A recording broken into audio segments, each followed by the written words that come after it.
Other interesting political news, you have General Motors CEO Mary Barra's compensation breakdown. Now, looks like this is according to SEC filings for running the company as well as being on the chair of the board of directors. So we're going to start to break down her compensation, look at the company, look what the UAW is wanting, and wonder, do you think she deserves a raise this year? Now, in terms of her historical compensation packages, and right now we're going by the total compensation, which includes the relative to the percentage of the total package, the smaller salary, which I believe yearly throughout these years is around $2 million.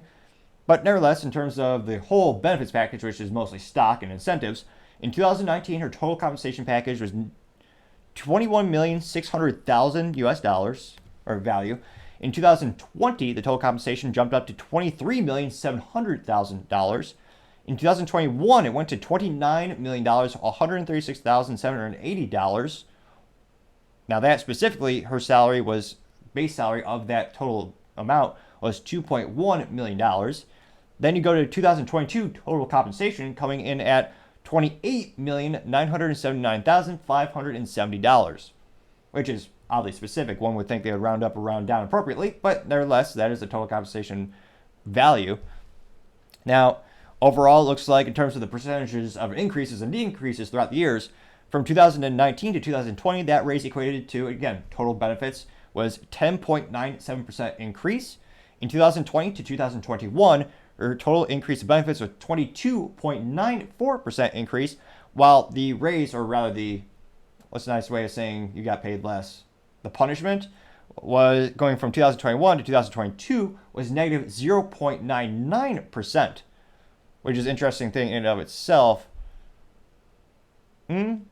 I would guess her base salary did not go down too much. That was mostly the variables in terms of the performance incentives. Now, in terms of the GM and looking at a breakdown of how they employ folks, the UAW, total number of employees, and what if she did? What if she made nothing? What if she just gave it all away? How would that impact their life? Now, according to recent research, and thanks to Reuters, they noted that in terms of GM currently has 46,000 employees who are members of the United Auto Workers. Now, in terms of the global, all the headcount for everyone who works at General Motors, that's 167,000 employees, which is quite a big company. Now, it looks like just the base salary was $2.1 million. Now, if she were to in true communist fashion, just redistribute her wealth, if she were to give each UAW member, that means each UAW member would get an additional $45.65, which subsequently after taxes would be about 13 cents, which is hilarious considering who the UAW actually funds in terms of political campaign donations. But nevertheless, revenue, again, they're getting that paid before the government steals most of it. I'm sorry, taxes. Wait, was that the same word? Joking, moderately. Now, each person in the UAW, again, GM UAW members, have an additional $45.65, which is like a tank of gas. Now, let's say she wanted to give the money up to all General Motors employees, both union and non-union. Each employee would get an additional $12.57, which is, what is that enough for? It's enough for like 2 bushels of apples. What would that be? Not even a case of 9mm. 40-year hyperinflation, hilariously thanks to, ironically, many of the people that the UAW helped get elected. Nevertheless, let's look at the total compensation, because when we're looking at the UAW, the numbers are going back and forth, and their total compensation package, in terms of not just the base salary, but the retiree benefits, the pensions, all that stuff, the working 40 hours a week, or rather working 32 hours a week, but getting paid 40 hours a week, in addition to the 40% increase of wages specifically, third-party analysts have said that would cost the big three each about $80 to $100 billion over the course of the contract. So it is over 4 years. Now, let's look at her total compensation, or rather her recent compensation after she got a little slap on the wrist, a little decrease of 1%, or I rounded up, 0.99%. So her total compensation was $28,979,570. If you were to, again, in true Marxist fashion, just redistribute the wealth, she gets nothing. So each UAW member would get an additional $629.99. Which, again, what is that? That is a couple tanks of gas, actually, now that I think about it. Depending on what vehicle you're currently driving. Yeah, you get a couple. That's a little bit more than a case of ammo for at least 223. Now, let's say we wanted to redistribute it to all the GM employees, not just the union members. So again, that's $28,970,570, or total compensation package, because again, that's base salary, all, as well as the health insurance, the stocks, everything. Well, each employee would get $173 more in their pocket. $173. What could you do with that? Well, thankfully for my car, because it's Japanese, highly efficient, that would be a couple tanks of gas, actually, now that I think about it. Although it does require premium. Well, it doesn't require. It's highly recommended, nevertheless. Now, out of curiosity, let's say they increased their total compensation package to $31 million, if you kind of keeping track with the average increase of salary, or rather total benefits that she gets.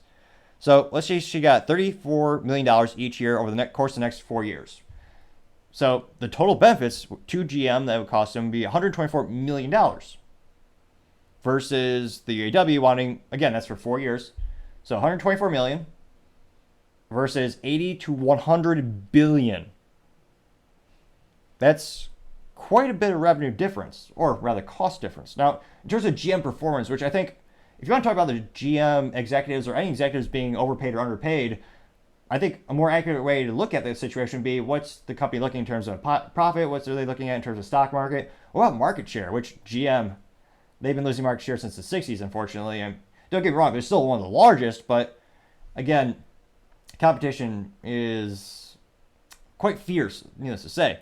Now, it looks like in 2022, they generated $22.34 billion in profit.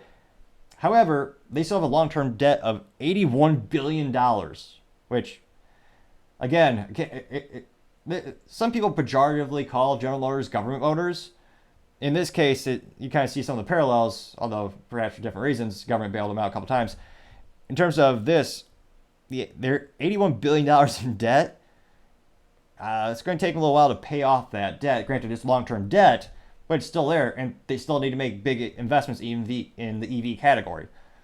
I don't know if that's a prudent business decision, but that's what the CEO wants to do. That's what the government's forcing them to do, actually, in part. With the tailpipe emissions, is basically a de facto ban on internal combustion engines. Which is why you're seeing many automotive manufacturers move in that direction.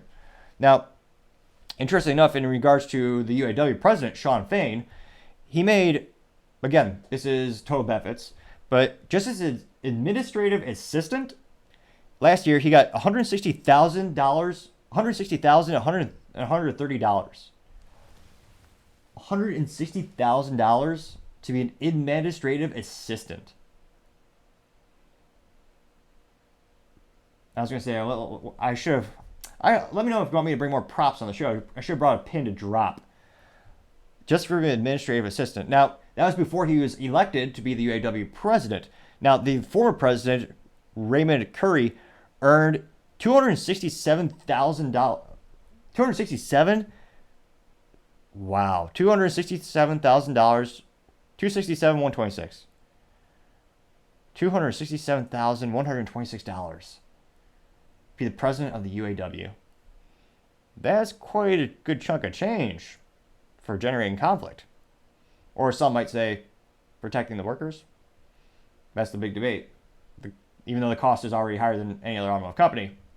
Now, in terms of GM stock and how they're doing historically, over the past 5 years, GM stock has lost 3.24% of its value.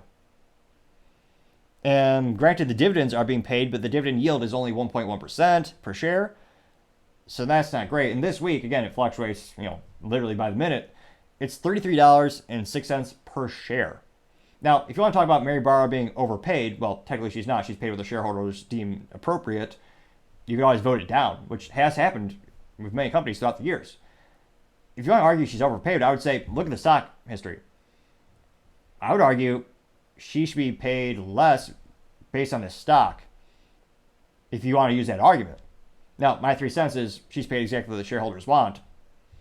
And she's made some good cuts. Again, they're trimming the fat from the company, which these companies have a lot to trim in terms of middle management and people have jobs for the sake of having jobs. But let me know in the comments, what do you think is the most compelling argument for, if you want to have an articulate argument of pay being equal or, overpaid, underpaid, I think more accurately would be able to look at the stock. Because everyone, the UAW right now, their whole negotiating tactic, and this isn't a conspiracy, they've been quite frank with this, the reason they want 40% increases in wages, in addition to all the benefits that were contributing factors to why GM and Chrysler specifically went bankrupt in 2009, well, they're saying it's because the executives got 40% pay raises. Which I would also argue that's costing, again, we talked about it earlier, over the course of 4 years, that would cost GM about $124 million versus $80 to $100 billion. That's quite a big delta.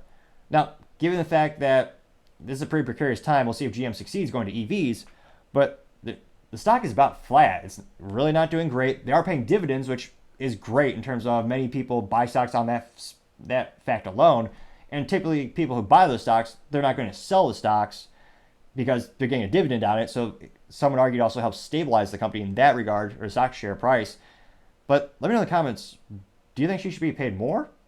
Or do you think she should take a salary cut? And keep in mind, a majority of what her compensation is incentive-based and stock-based as well. And again, to be honest, I'd have to take a closer look at the 10K and look at the actual stipulations of her contract.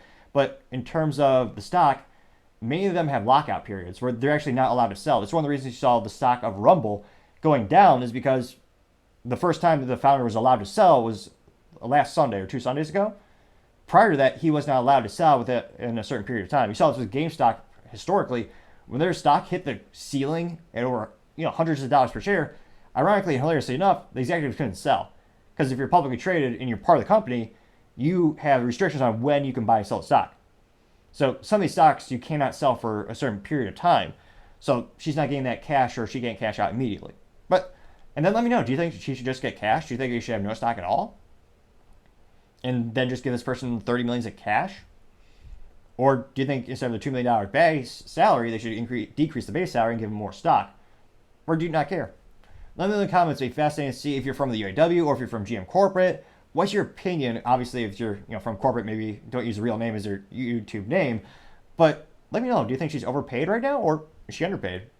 It'd be interesting to see. I'd love to hear what you have to say.